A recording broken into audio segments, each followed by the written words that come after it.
विक्रमादित्यांना झालेला अपघात हा अपघात नसून तो त्यांच्या खुनाचा प्रयत्न असावा अशी शंका व्यक्त करण्यात येत आहे। या घटनेला बळकटी देणाऱ्या काही गोष्टी पोलिसांसमोर आलेल्या असून त्याबद्दल त्यांची जवळजवळ खात्री पटली आहे। तरीही पोलीस लवकरात लवकर त्या व्यक्तीला शोधून काढतील की जी त्या बंद करतो टीव्ही। देव अगं, कशाला एवढा स्वतःला त्रास करून घेतेस? करण्या सगळ्याला मीच जबाबदार आहे। मी स्वतःच्या हाताने गप्प बस, काही बोलू नकोस। आई, तुम्ही मला पोलिसांकडे का जाऊ देत नाही आहात? मी गुन्हा केलाय, मग मला त्याची शिक्षा भोगायलाच हवी। देऊ, तू काही गुन्हा केलेला नाही आहेस। हे बघ, तू जरी विक्रमादित्यांना तिथे भेटायला बोलवलं असलंस तरी जे काही घडलं तो केवळ एक अपघात होता। आता चूक एवढीच झाली तुझ्या हातनं की तू एकटी तिथे गेलीस, पण असं राहून राहून मनात येतं की तू एकटी तिथे का गेलीस? कारण सगळ्या प्रश्नांची उत्तरं फक्त विक्रमादित्यकडेच आहेत। शाळेत बॉम्बस्फोट का घडवला? ॲडव्होकेट राणेंनी दादूंना जामीन का मिळवून दिला नाही? दादू आता कुठे आहेत? त्यांचं काय झालं? या सगळ्या प्रश्नांची उत्तरं फक्त विक्रमादित्यला माहिती आहेत। अजून किती दिवस आपण अशा या गोंधळलेल्या अवस्थेत राहणार होतो? त्याचाही आपल्याला त्रास होतच होता ना। हे बघ, हे सगळं जरी खरं असलं ना तरी आता केवढं मोठं संकट तू स्वतःवर ओढवून घेतलंयस। आता कुठल्याही क्षणी पोलीस दाराशी येऊन उभे राहतील। म्हणूनच म्हणते आई, मी स्वतः पोलिसांकडे जाते आणि खरं काय ते सांगते। आपणच लपवून ठेवलं तर आणखीन गोंधळ होईल। अजिबात नाही, असं काही करायचं नाही। माझी शपथ आहे तुला। आई, अगं आई, शाळेत जे घडलं त्याला दादू जबाबदार नव्हते, पण तरीही त्यांनी त्याची नैतिक जबाबदारी स्वीकारली ना। आणि इथे तर मी स्वतः ते काही मला माहित नाही। हे बघ, काय व्हायचं असेल ते होऊ दे, पण मी तुला पोलिसात जायची परवानगी देणार नाही। मला आणखी असहाय्य करू नकोस देऊ। आई,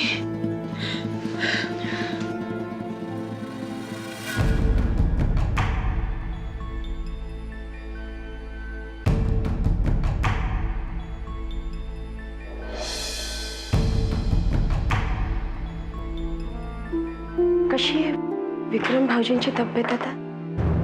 ऑपरेशन चालू आहे, किती वेळ लागेल सांगता येत नाही। साईमा कशा आहेत? म्हणावी तेवढी सुधारणा नाहीये त्यांच्या तब्येतीत अजून। मग तुम्ही का आलात? तुम्ही त्यांच्यासोबत असायला हवं होतं। म्हणजे मी जनी आहे ना त्यांच्यासोबत। अहो, घरचं कोणीतरी हवं होतं म्हणून तुम्हाला आम्ही थांबायला सांगितलं होतं। आम्हाला राहवलं नाही म्हणून आलो आम्ही, आणि फोनवर तुमच्याशी बोलताना व्यवस्थित काही कळलं नाही, आणि साईमांचाही तसाच आग्रह होता। ठीक आहे, पण ऑपरेशन होईपर्यंत आपल्याला थांबायला लागेल।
भानुताई, तुम्ही इकडे काय करताय? तू इकडे काय करतेय? मी तुला कुठे कुठे शोधलं पाहिजे. मला साईमान सोबत थांबायला सांगितलंय. मी पण थांबू?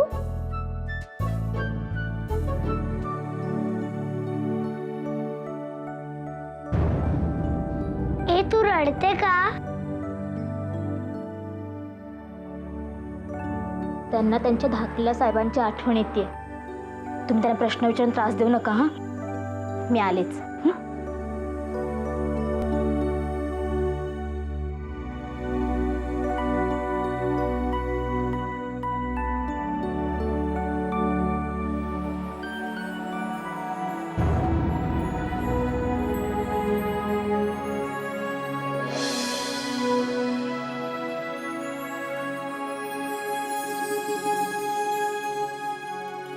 घे ना.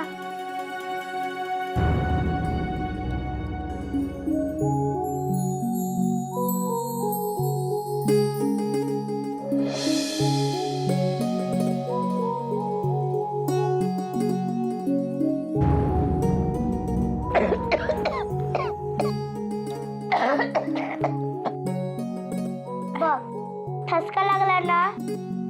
तुला बरं नाहीये ना?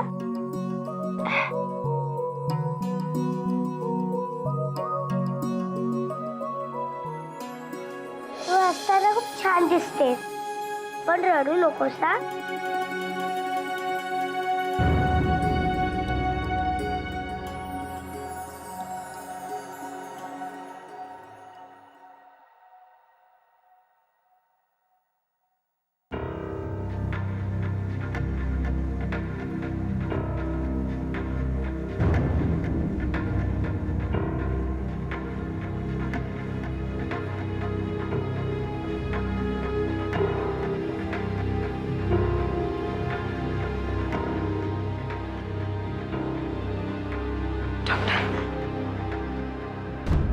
काय झालं डॉक्टर?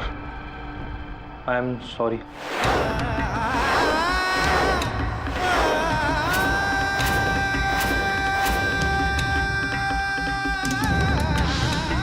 जीवाचा धोका टळला असला तरी विक्रमादित्य कोमत आहे.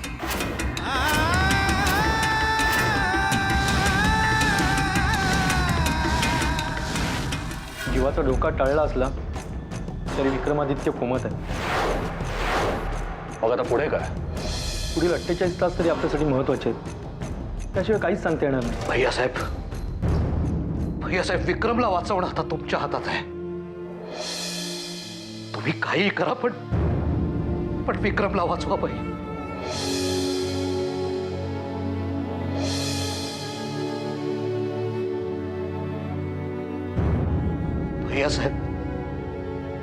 भैयासाहेब वाचवा.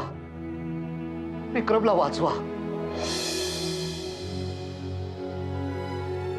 तुम्ही मनात आणलं तर काही करू शकता. आमच्या विक्रमला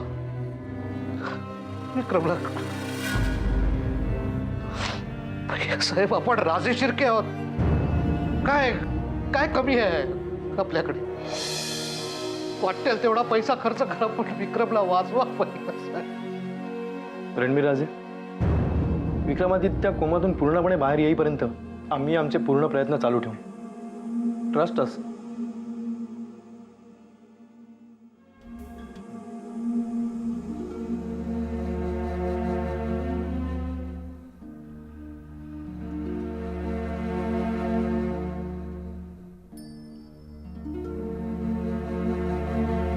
हात जोडल्यावर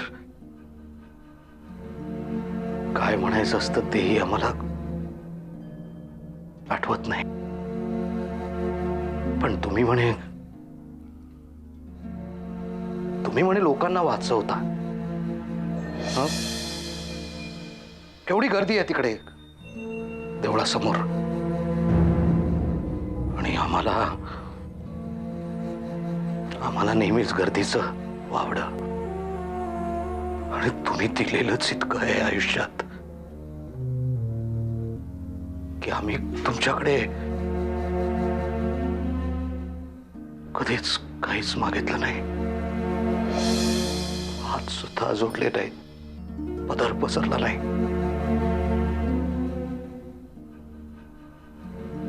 पण आज ही एक संधी आहे तुम्हाला. तुम्ही आहात, कुणीतरी आहात हे तुम्हालाच सिद्ध करायची एक संधी आज.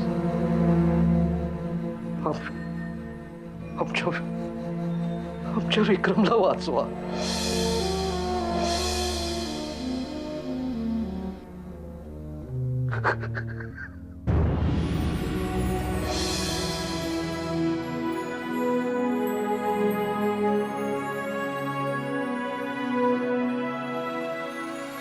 विक्रमादित्य राजे शिर्के यांचे प्राण वाचावे यासाठी ठिकठिकाणी होम हवन आणि धार्मिक कार्यांचे आयोजन केलेले आहे.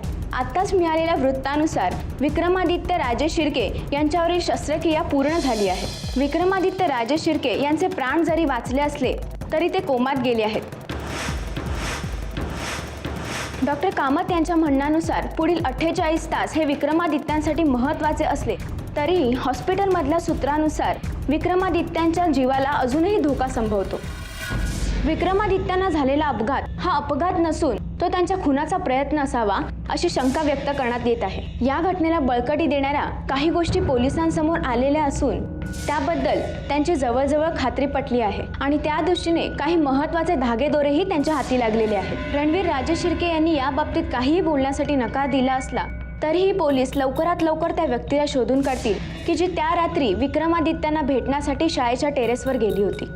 पोलिसांना नक्की काय पुरावा सापडलाय याबद्दल अजूनही काही कळलं नसलं तरीही खुनी आता फार काळ लपून राहू शकत नाही असं दिसतंय.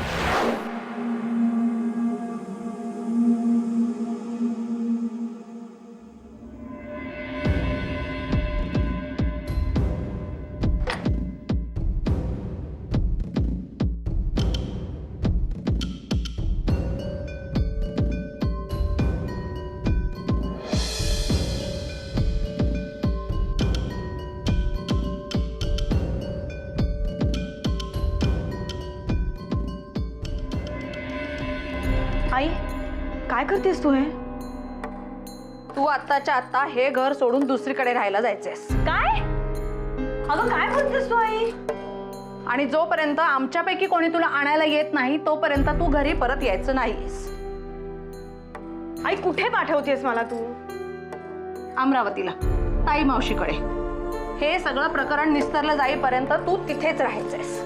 आई, अगं आई हा वेडेपणा आहे. आहेच मी वेडी. मला वेडी म्हण, मूर्ख म्हण, काहीही म्हण, पण आता मी जे सांगते तसंच तुला करायचं, समजलं? आई मी कुठेही जाणार नाही. तेव्हा माझ्याशी वाद घालू नकोस. मी मकरंदला पाठवते तुझ्याबरोबर. स्टँडवर येईल तो आणि तुला गाडीमध्ये बसवून देईल. अगं आई पण का? तुला अटक झालेली माझ्याच्यानं पाहणार नाही.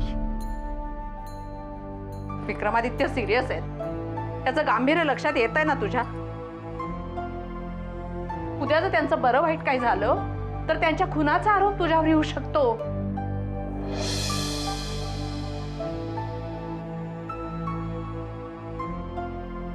पोलीस कोणत्याही क्षणी अटकेसाठी ते येऊ शकतात. बघ आई, आई प्लीज असं काही होणार नाही. आई यात माझी काहीच चूक नाहीये. अगं पण तू असं कितीही ओरडून सांगितलंस तरी तुझं कोण ऐकणार ग बाई? आपल्यासारख्या सामान्य माणसांचं या जगात कोणी ऐकत नसतं देऊ.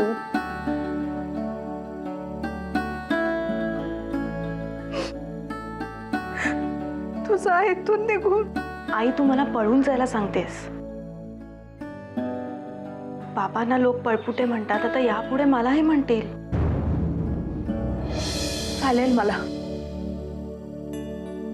कारण तुझ्या बाबांसारखी तू कुठेतरी का होईना पण सुखरूप असशील.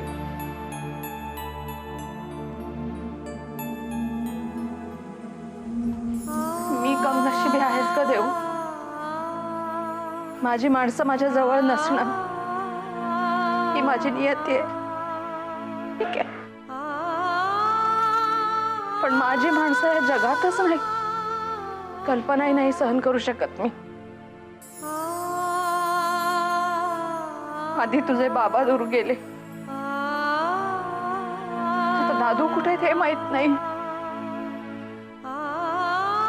आता तुलाही अटक होणार,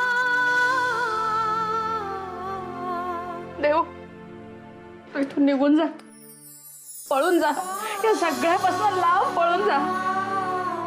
अगं आई आई प्लीज असं नको करूस, माझं ऐकून घे जरा. देव आपण दुर्भाग्याशी नाही लढू शकत. हवं तर मी तुझ्या पाया पडते देऊ. अगं आई या मूर्ख आईची विनवणी ऐक. ते जागा इथनं निघून. आई, काय झालंय तुला? अशी काय करतेस तू आई? आई हे बघ काही होणार नाही, सगळं नीट होईल, तू नको काळजी करूस. आई प्लीज. तू अशी ऐकणार नाहीस. थांब जरा. हे घे, घे आधी. चल माझ्या बरोबर. चल देव. आई देव चल की नाही. चल आई देव आई चल. सोड. चल. अगं आई सोड ना गं. अगं ऐक जरा माझं. अगं नको ना आई. मकरंद. अशी- मकरंद. काका सांग ना रे. वहिनी अगं काय चाललंय? हे बघ तुम्ही कुणीच माझं काही ऐकत नाही ना. मी पण आता तसंच ठरवलंय. मला जे योग्य वाटेल तेच मी करीन. पण काय झालंय काय?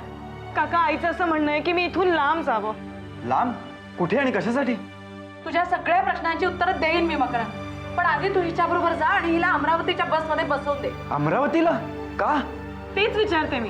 काका मी अमरावतीला जाऊन इकडचे प्रश्न सुटणार आहेत का रे? हे बघ देऊ, आता मी जसं सांगेन तसंच तुला करायला लागेल, समजलं? वहिनी अगं मला कळतंय तू खूप घाबरलेली आहेस, पण आपणच देऊला समजावत होतो ना की घाईघाईत निर्णय घेऊन काही फायदा नाहीये. मी पूर्ण विचाराअंती हा निर्णय घेतलेला आहे. मला नाही पटत आहे. तुला नाही पटत आहे तर तसं समज. पण जोपर्यंत या सगळ्या प्रकरणाचा निकाल लागत नाही तोपर्यंत देऊ इथे राहणार नाही. आणि तुम्हाला कोणाला जमत नसेल ना तर मी स्वतः देऊला नेऊन वहिनी तिकडे. अगं मी तुला एवढं रागवलेलं कधीच नाही पाहिलं. हो मी रागवली आहे, कारण तुम्ही कुणीच माझं काहीच ऐकत नाहीये. ठीक आहे, मी देऊला स्टँडवर सोडून येतो, पण मला अजूनही वाटतं तू थोडा विचार कर. हे बघ, मी अविचाराने वागते असं तुला वाटत असेल तर तसंच समज बाबा. विचाराने वागून तरी काय झालंय आजपर्यंत. तर जास्त उशीर करू नका, निघा तुम्ही. देव चल. काका काका प्लीज. देऊ तुझ्या आईचं ऐक, तू जा इथून. काका तू तरी समजून घेणार आहे. देऊ चल आता. देऊ, हे जे काही मी करते तुझ्या भल्यासाठीच आहे, विश्वास ठेव. देऊ चल. काका प्लीज. देऊ चल.